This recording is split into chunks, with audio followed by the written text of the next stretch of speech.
Bienvenue à l'enregistrement du culte prévu pour le 17e dimanche après la Trinité. Notre culte commence avec l'introïte du jour. Toutes les nations que tu as faites viendront se prosterner devant toi, Seigneur, pour rendre gloire à ton nom. Fais-moi grâce, Seigneur, car je crie à toi tout le jour. Réjouis l'âme de ton serviteur, Seigneur, car c'est vers toi que je me tourne. Oui, tu es bon, Seigneur, tu pardonnes. Tu es plein d'amour pour tous ceux qui font appel à toi. Enseigne-moi tes voies éternelles, et je marcherai dans ta vérité. Dispose mon cœur à craindre ton nom. Au nom du Père et du Fils et du Saint-Esprit. Amen. Confessons nos péchés.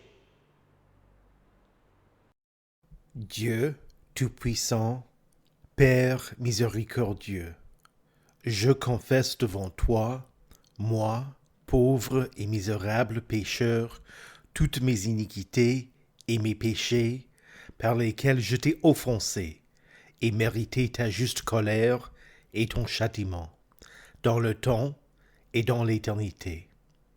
Je m'en repens de tout mon cœur. Je regrette sincèrement de les avoir commis, et je te supplie, par ta grâce infinie, et par les souffrances amères et la mort innocente de ton Fils bien-aimé, Jésus-Christ, mon Seigneur, de m'accorder ta grâce et ta miséricorde. Amen.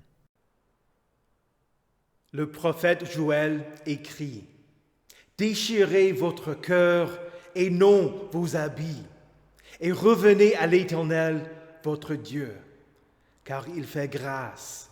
Il est rempli de compassion, lent à la colère, et riche en bonté, et il regrette le mal qu'il envoie.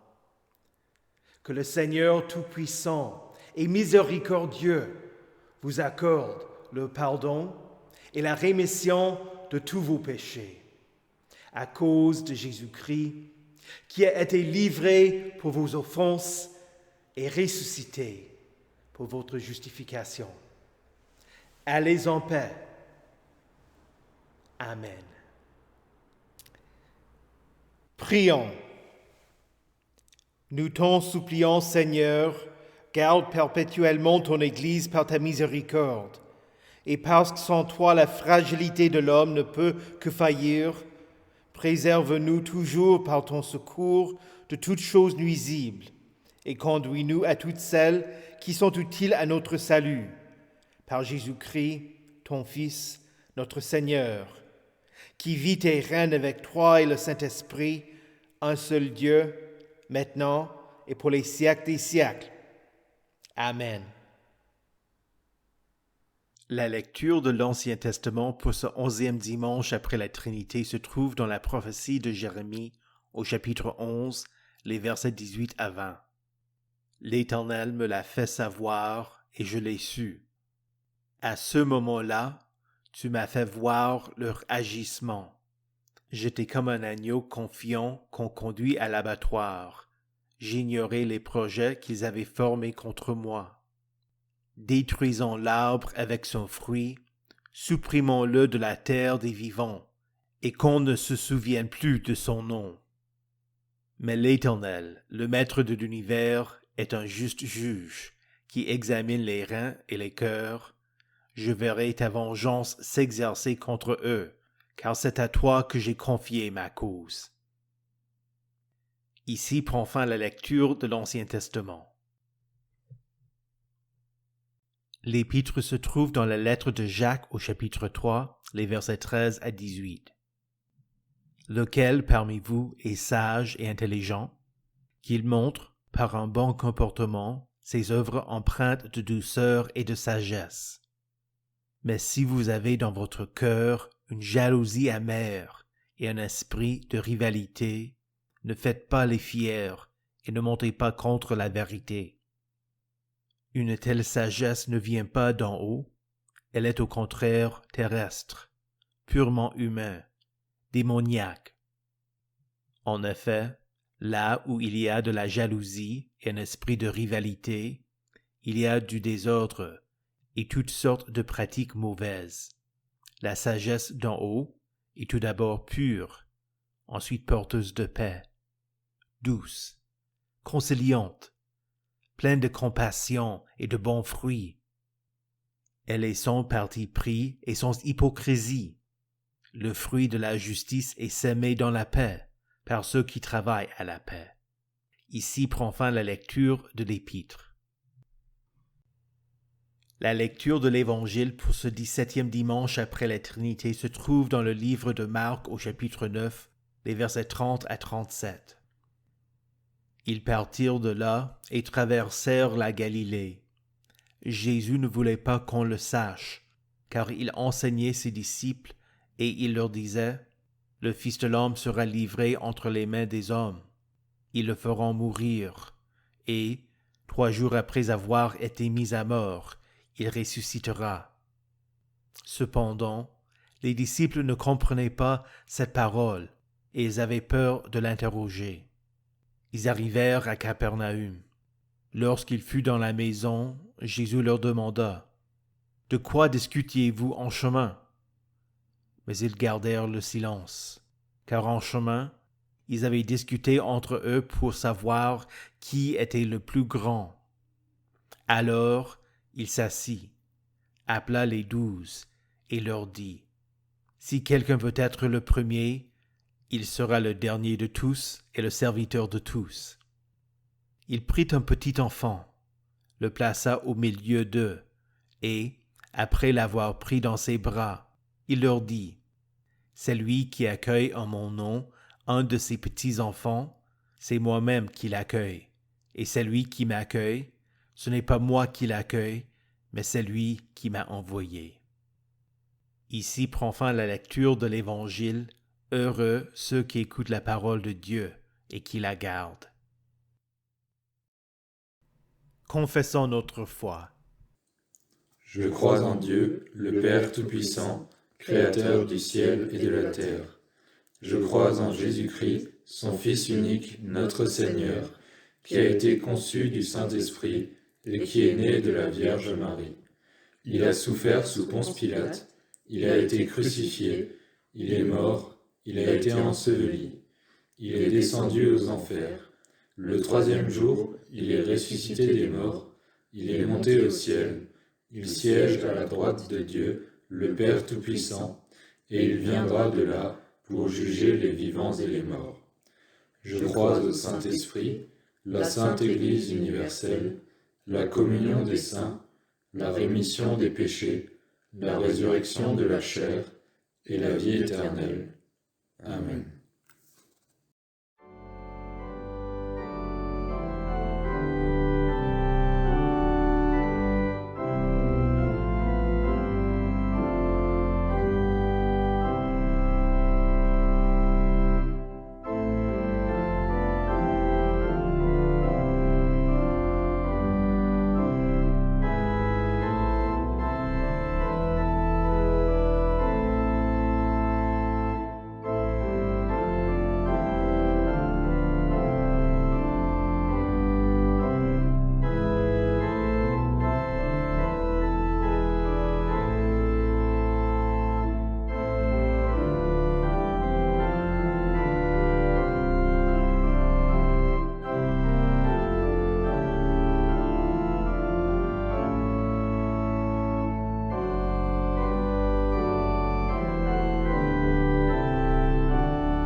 Prions. Seigneur Jésus, par l'enseignement de ta sainte parole, change nos pensées pour qu'elles deviennent sages et notre comportement pour que nos œuvres portent des empreintes de douceur et de sagesse. Amen. Saint de Dieu, précieux et bien-aimé, que la grâce et la paix vous soient données de la part de Dieu, notre Père, et du Seigneur Jésus-Christ. Amen. Il y a 1 mois et demi, le Premier ministre du Canada a rendu visite aux représentants de la monarchie pour demander que le Parlement soit dissous et qu'une élection soit lancée. Le gouvernement n'avait pas la majorité de représentants dans la Chambre des communes et le Premier ministre ne voulait plus être obligé d'avoir le soutien de notre parti politique pour assurer l'adoption des lois qu'il voulait faire voter. En dépit de la pandémie, en dépit du fait que le gouvernement n'était qu'à mi-chemin d'un mandat de 4 ans, le Premier ministre pensait que l'électorat était satisfait de la manière dont il avait géré la crise sanitaire et il voulait un nouveau mandat, cette fois avec la majorité de députés. Le scrutin n'a pas eu l'effet voulu. Presque rien n'a changé. Le gouvernement est toujours en situation minoritaire. Pourtant, cette élection nous sert d'exemple de la façon de faire du monde. Les gens sont opportunistes. Quand il y a un moment propice, ils essaient de faire avancer leur projet. Quant aux chrétiens, le but ne devrait jamais être de prendre le pouvoir comme le font les gens du monde. Le diable veut que nous en tenions à nos propres avis, à nos opinions, plutôt qu'à la parole de Dieu. Jésus nous donne sa parole, l'épée de l'Esprit, afin que nous soyons inébranlables. Jésus ne nous appelle pas à intervenir dans le monde par la force ou par la manipulation avec nos propres opinions. Il nous donne sa parole afin de convaincre. Et pourtant, à travers l'histoire de l'Église, nous voyons que certains chrétiens ont adopté la sagesse terrestre, purement humaine et même démoniaque. Que dire de l'Église catholique romaine, qui établit une force militaire et imposa sa volonté sur les nations d'Europe par l'autorité spirituelle exercée sur leurs rois et magistrats chrétiens. Et c'est toujours le cas que les papes prétendent être les représentants du Christ et prétendent détenir l'autorité de Christ sur terre. Dans la lecture de l'Évangile, nous entendons qu'un jour, les disciples discutèrent sur le chemin. Lequel d'entre eux allait être le plus grand dans le royaume de Dieu? Jésus confronta leur rivalité et les empêcha de se mettre en avant pour avoir un meilleur classement. Il s'assit, appela les 12 et leur dit, « Si quelqu'un veut être le premier, il sera le dernier de tous et le serviteur de tous. » Immédiatement, nous devons nous rendre compte que c'était Jésus qui s'abaissa. Il devint le dernier, le serviteur de tous. Il est même votre serviteur. vous offrant ses dons, vous pardonnant vos péchés, agissant pour votre bien-être éternel.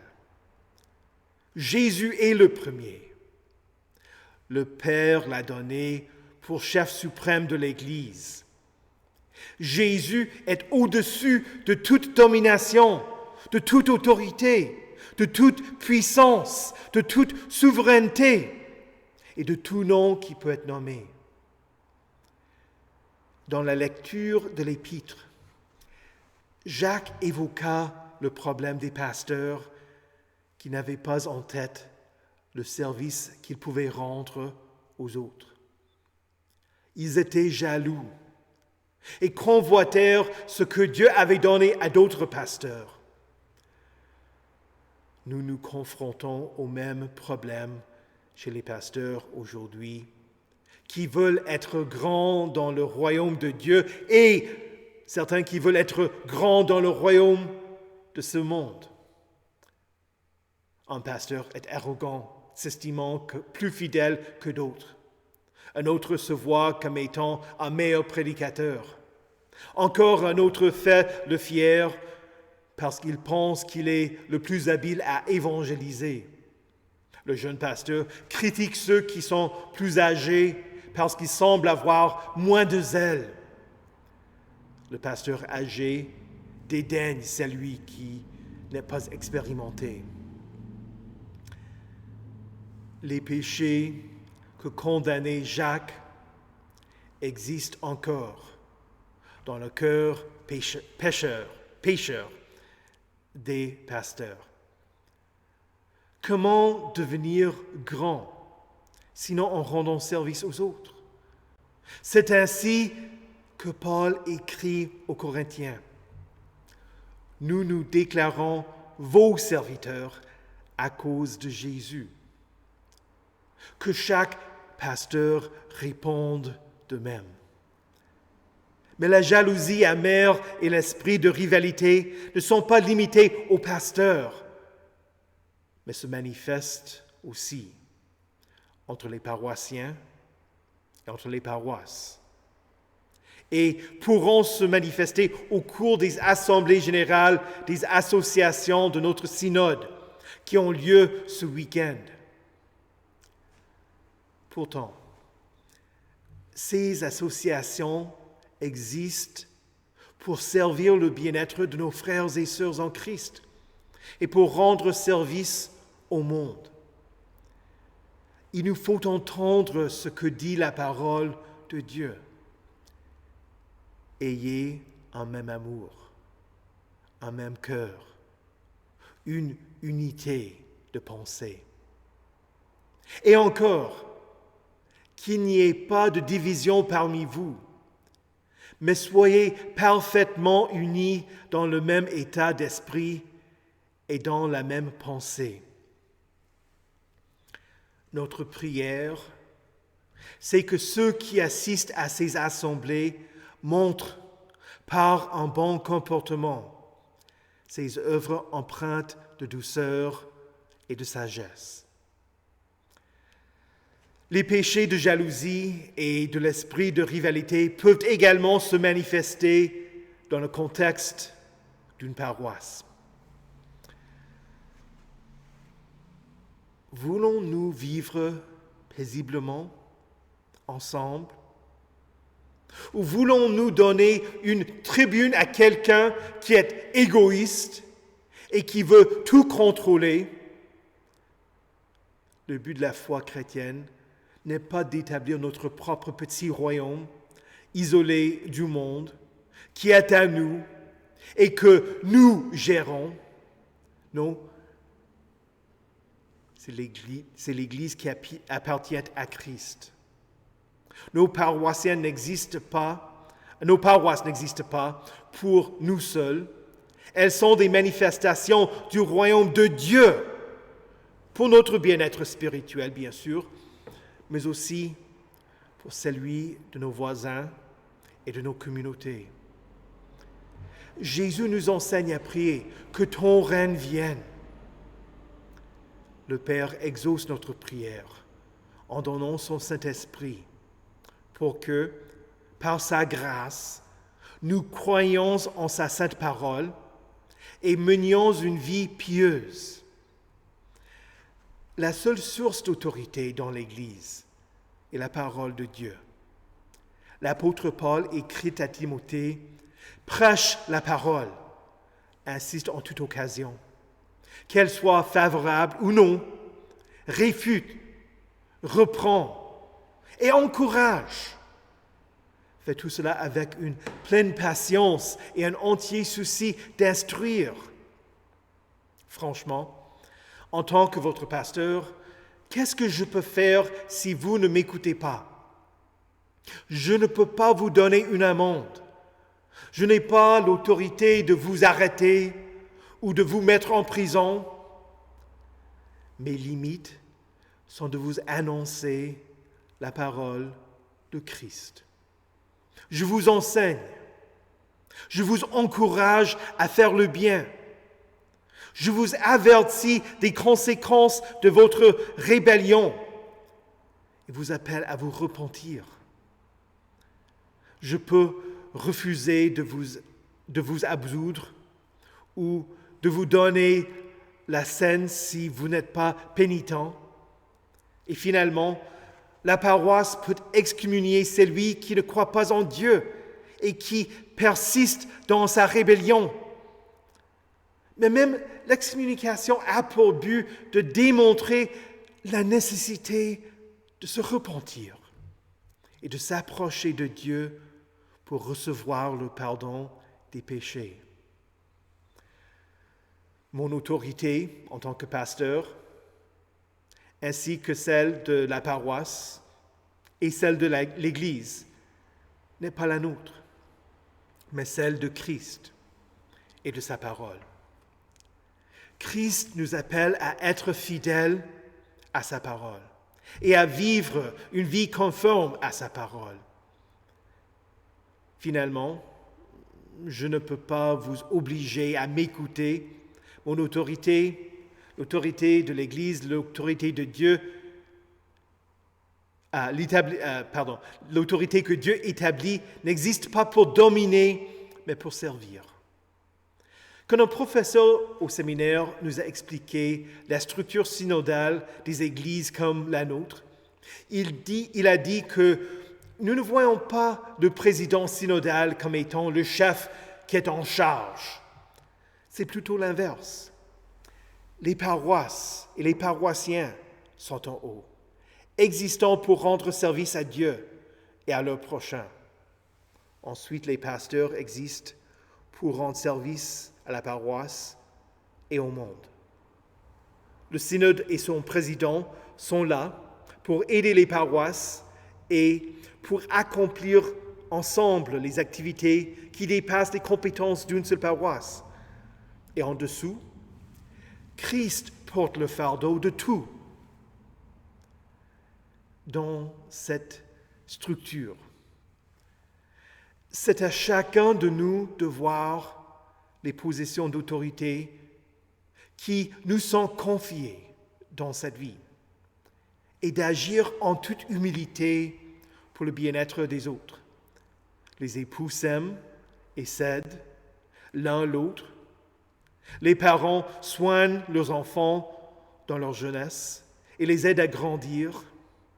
Les étudiants apprennent pour être en mesure de rendre service dans l'avenir.